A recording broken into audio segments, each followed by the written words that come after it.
I didn't yell when my daughter-in-law told me to pay the bill and leave if I couldn't handle her mother's insults. I just did exactly what she suggested. My name is Hannah Wells. I am 64 years old, a widow of 5 years, and I stopped accepting disrespect a long time ago. The evening started as a supposed treat. My son David and his wife Sarah invited me to a nice seafood restaurant downtown. When I arrived, I was surprised to see Sarah's mother Brenda already sitting in the booth. Brenda was a woman who used sarcasm as a shield and a weapon. Within 10 minutes, she had critiqued my blouse, asked invasive questions about my late husband's pension, and complained about the restaurant's lighting. David just stirred his drink. He had a habit of fading into the background whenever his wife or her mother took over a room. Sarah sat next to Brenda, sipping her wine and offering a faint, validating smile every time her mother landed a verbal jab. I kept my responses short and neutral. I ordered my meal focused on the food and tried to steer the conversation towards safer topics, like the weather or their recent home repairs. But Brenda wasn't interested in safe topics. She thrived on making people squirm, and tonight I was her chosen entertainment. "It must be nice," Brenda chuckled, leaning over her half-eaten salmon. "Having all that free time, no husband to look after, no real responsibilities. Just puttering around your big empty house while the rest of us work for a living." I set my fork down, quietly, wiping my mouth with a napkin. "I keep busy, Brenda. Peace and quiet is a privilege I've earned." Sarah rolled her eyes. I knew what was coming next, but I didn't know how far they were willing to push it. Brenda didn't like my answer. She swirled her wine and sighed dramatically. "Oh, please, you're just isolated. That's why you always hover around David. It's a little desperate, don't you think?" David shifted uncomfortably, staring hard at his plate. "Mom's not desperate, Brenda," he muttered. It was a weak defense, barely audible over the restaurant's background noise. Sarah immediately placed a hand on David's arm, silencing him. Then she looked at me. Her expression wasn't angry. It was entirely dismissive. "Honestly, Hannah, you take things way too seriously. Mom is just joking." "Insults aren't jokes, Sarah," I replied evenly. "They're just rude." That was when Sarah dropped her smile. She leaned forward, locking eyes with me. "If you don't like my mother's sarcastic jokes, you can pay the bill and leave." She expected me to shrink. She expected me to lower my gaze, apologize for ruining the mood, and silently endure the rest of the dessert menu. Instead, I smiled. "You know what, Sarah? That is an excellent idea," I said. I signaled the waiter who was passing by. I handed him my credit card and asked him to put the entire table's check on it. David looked up, confused. Sarah looked triumphant, assuming I was just paying to keep the peace. When the waiter returned, I signed the receipt, put my card in my purse, and stood up. I slid my coat over my shoulders. "Thanks for dinner, Mom," David said tentatively. "You're welcome," I answered. "By the way, I'm driving myself home. Since you two rode with me, you'll need to figure out an Uber." I didn't wait for their reaction. I just walked out into the cool evening air. I had left them at the table, but my next move would leave them entirely on their own. My phone rang at 8 o'clock the next morning. I was sitting on my porch, enjoying a cup of black coffee and watching the neighborhood wake up. The screen displayed David's name. I let it ring 3 times before I picked up. "Mom!" David started, his voice thick with frustration. "What was that last night? You completely embarrassed us. An Uber cost me $40, and Sarah is furious." I took a slow sip of my coffee. "Good morning, David. I'm doing fine. Thank you for asking." He groaned. "Come on, Mom. You know she didn't mean you should literally abandon us there. You blew it out of proportion." "I did exactly what she suggested," I stated. "She told me to pay and leave. I did both. I'm not sure why she's upset when I followed her instructions." "You can't just act like that," he argued. You need to apologize to her. And to Brenda. They think you had a tantrum. I didn't raise my voice once, I pointed out. I paid for a very expensive meal and excused myself from a situation where I was being disrespected. There will be no apology, David. Mom Sarah said she doesn't want you coming over until you say sorry. I smiled, though he couldn't see it. That works perfectly for me. Enjoy your weekend, David. I hung up before he could respond. I didn't cry. I didn't sit there agonizing over whether I was a bad mother. Instead, I walked back inside and opened my laptop. If Sarah wanted space, she was going to get it. And if they wanted to act like independent adults who didn't need me, it was time their finances reflected that reality. For years, I had kept a few things running quietly in the background for David. When he was in college, I added him to my family cell phone plan. When he married Sarah, she got added too. I also paid for their auto insurance policy, a habit born from when David was an intern and barely making rent. It was a few $100s a month. It had never bothered me, but the disrespect certainly did. Why should I fund the lifestyle of people who viewed me as a punchline? I logged into my mobile carrier's portal. It took exactly 4 clicks to separate David and Sarah's phone lines from my master account. The system prompted me that their service would be suspended by midnight unless they added their own payment method. I confirmed the change. Next, I opened my insurance provider's website. I removed David's truck and Sarah's sedan from my policy. I requested an email confirmation for the cancellation. It arrived in my inbox a minute later. I didn't send them a warning text. I didn't write a dramatic email explaining my actions. If they were old enough to dictate who was allowed to be respected at a dinner table, they were old enough to pay their own bills. I spent the rest of this day gardening. I pulled weeds, repotted my ferns, and enjoyed the sunshine. It was peaceful. The knot of anxiety that usually formed in my chest after spending time with Sarah and her mother was completely gone. By Tuesday afternoon, the changes took effect. I knew exactly when it happened because David couldn't call me. He had to drive to my house instead. I watched his truck pull into my driveway, wondering how he would handle the sudden reality check. I was wiping down the kitchen counters when David knocked on the front door. He didn't wait for me to answer, using his spare key to walk right in. His face was red, and he held his smartphone up like a piece of evidence. "My phone stopped working," he announced. "Sarah's too. And I got an email from the insurance company saying our coverage was dropped. Did your cards get hacked?" I dried my hands on a towel and leaned against the counter. "No, David. Nothing was hacked. I removed you from my accounts." He stared at me, blinking. "What? Why?" "Because you are 30 years old," I replied simply. "You have a full-time job. Sarah has a job. It's time you manage your own expenses." "This is about the dinner, isn't it?" he demanded, his voice rising. "You're doing this to get back at Sarah." "I'm doing this because I realized I'm financing people who tolerate me at best and insult me at worst," I said calmly. "I'm not angry, David. I'm just adjusting my budget." "We don't have the money to just take on these bills out of nowhere," he protested. "You could have warned us." "You have savings," I reminded him, "and you have your paychecks. You will figure it out."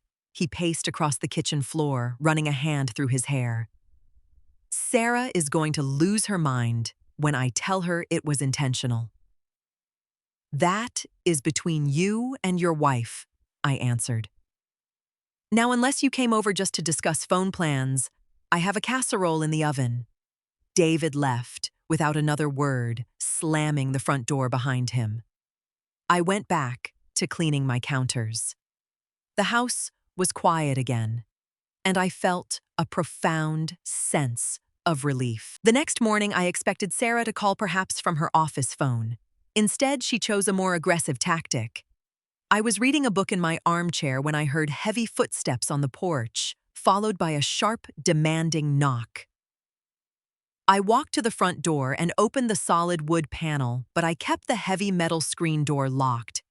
Sarah stood on the porch, holding her purse tightly. Behind her stood Brenda, wearing a smug expression. They had come as a team to put me in my place. "Open the door, Hannah," Sarah demanded. "We need to talk." "We can talk right here," I said, looking at them through the mesh screen. Brenda scoffed. "Don't be ridiculous. Let us in. You're acting like a child, locking us out." "It's my house, Brenda. I decide who comes inside," I answered. "What do you want, Sarah?" Sarah glared at me. "You cutting off our phones. And insurance is petty and vindictive. You're punishing David because you don't like me." "I removed financial support that I was providing out of generosity," I corrected her. "Generosity requires mutual respect. You made it clear at dinner that respect isn't on the menu. So, I took my generosity elsewhere." "You're tearing this family apart over a joke," Sarah insisted. "No," I replied smoothly. "I am setting a boundary.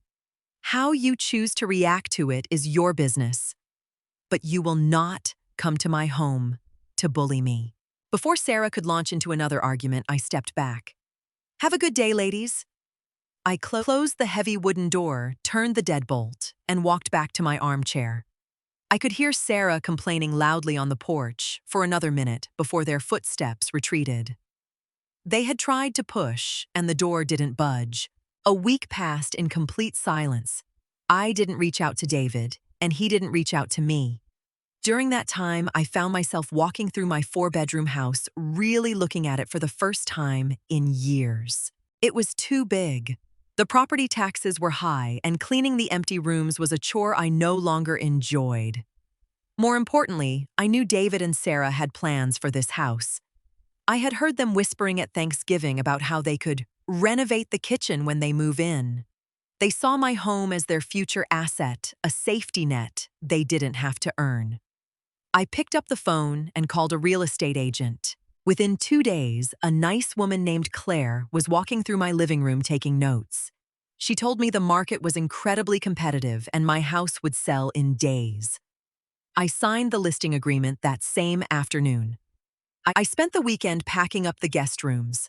I focused entirely on David's old belongings, his high school yearbooks, his baseball trophies, boxes of comic books he had left in my attic for a decade. I stacked them neatly in the garage. I didn't need to consult my son about selling my property. The deed was in my name alone. The equity belonged to me. I started looking at smaller properties, online condos closer to the city places, with a garden but no grass to mow. I felt lighter with every box I taped shut.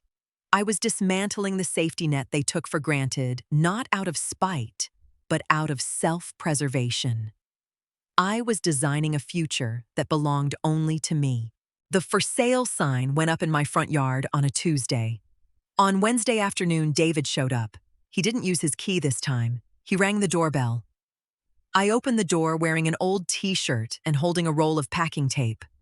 David stared at me pale and wide-eyed. He pointed a shaking finger toward the front yard. "What is that?" he asked. "It's a sign, David. I'm selling the house," I replied, stepping aside to let him in. He walked into the hallway, looking at the stacks of cardboard boxes. "You can't sell the house. This is the family home. Sarah and we were talking about moving in next year to help you maintain it." "I don't need help maintaining it," I said. "I'm buying a smaller place, a condo." David pulled out his phone. He had evidently set up a new plan and called Sarah. I could hear her panicked voice through the speaker. "Put her on the phone," Sarah demanded. David handed the phone to me. "Hannah, what are you doing?" Sarah yelled. "You're throwing away David's inheritance. You can't just sell it without talking to us." "Sarah," I said, keeping my voice low and steady. "I am very much alive. I do not have an inheritance to give yet. I have a house, and I am choosing to sell it to fund my retirement. You're doing this just to spite me, she accused. I don't think about you nearly enough to base my financial decisions on you. I answered honestly. I handed the phone back to David. There are 3 boxes of your things in the garage, David, I told him. Please take them today. He looked utterly defeated as he walked toward the garage. The reality had finally set in. The house sold in 4 days to a lovely young couple. A month later, moving day arrived. I had hired professional movers to transport my furniture to the new condo. I was standing in the empty driveway holding a final box of cleaning supplies when David's truck pulled up. Sarah was in the passenger seat. They got out and stood on the sidewalk looking at the empty house. Sarah's face was tight with resentment. She realized the financial cushion she had been banking on was completely gone. There would be no free house. There would be no more paid bills. I can't believe you actually did it, Sarah muttered, crossing her arms. You're going to be awfully lonely in a condo all by yourself. I looked at her, adjusting my grip on the box. I would rather be lonely in my own space than surrounded by people who treat me poorly in my own home. David rubbed the back of his neck, looking ashamed. Do you need help with anything, Mom? No, the movers handled it all, I said. I reached into my pocket and pulled out a small envelope. I handed it to David. This is my new address. You are welcome to visit me, David, but you must call first. I looked directly at Sarah. And Brenda is never welcome. Sarah opened her mouth to argue, but David put a hand up. Stop, Sarah. Just stop, he told his wife. It was the first time I had ever heard him shut her down. I walked to my car, put the box in the trunk, and got into the driver's seat. I backed out of the driveway, gave them a polite wave, and drove down the street. I didn't look in the rearview mirror once. My new condo was beautiful. It had large windows, a modern kitchen, and a small private patio where I grew herbs and tomatoes in terracotta pots. There were only 2 bedrooms, one for me and one that I turned into a reading room. There was no spare bed for ungrateful guests. It took a few months for the dust to settle. Sarah tried to send a passive-aggressive holiday card, which I promptly recycled. I didn't block her number, but I never initiated contact. David came to visit me on a Sunday afternoon in late spring. He came alone. He brought a box of my favorite pastries and sat with me on the patio. He looked tired, but older, somehow, more grounded. It's nice here, Mom, he said quietly, looking at my tomato plants. It is, I agreed, pouring him a cup of coffee. Sarah and I have been arguing a lot, he admitted. Since the house sold, since we had to start paying our own way entirely. It's been hard. Being an adult usually is, I replied gently. I didn't gloat and I didn't offer to pay his bills. I just listened. He stayed for an hour. When he got up to leave, he hugged me tightly. I'm sorry about everything, Mom. I really am. I know, David. The door is always open for you, I told him, and I meant it. After he left, I washed the coffee cups and watered my plants. I had lost a big house, but I had gained my peace of mind. I had drawn a line in the sand, and standing on my side of it felt entirely like freedom. Looking back, the biggest lesson I learned wasn't about money or real estate. It was about self-worth. For a long time, I thought keeping the peace meant swallowing my pride and ignoring the subtle jabs. But I realized that true peace doesn't come from tolerating disrespect. It comes from knowing your own boundaries and having the courage to act on them. You don't always need to yell, argue, or explain yourself to people who are committed to misunderstanding you. Sometimes, the most powerful response to toxicity is simply quietly removing your presence, your energy, and your support. We all deserve to feel safe and valued in our own lives, even if we have to build that space entirely on our own. Thank you so much for spending your time with me and listening to my story today. Have you ever had to make a tough decision to protect your own peace? I'd love to read about your experiences in the comments below. If you found this story relatable or empowering, please hit that subscribe button and give this video a like. It really helps the channel grow, and I can't wait to share more stories with you in the next video. See you then.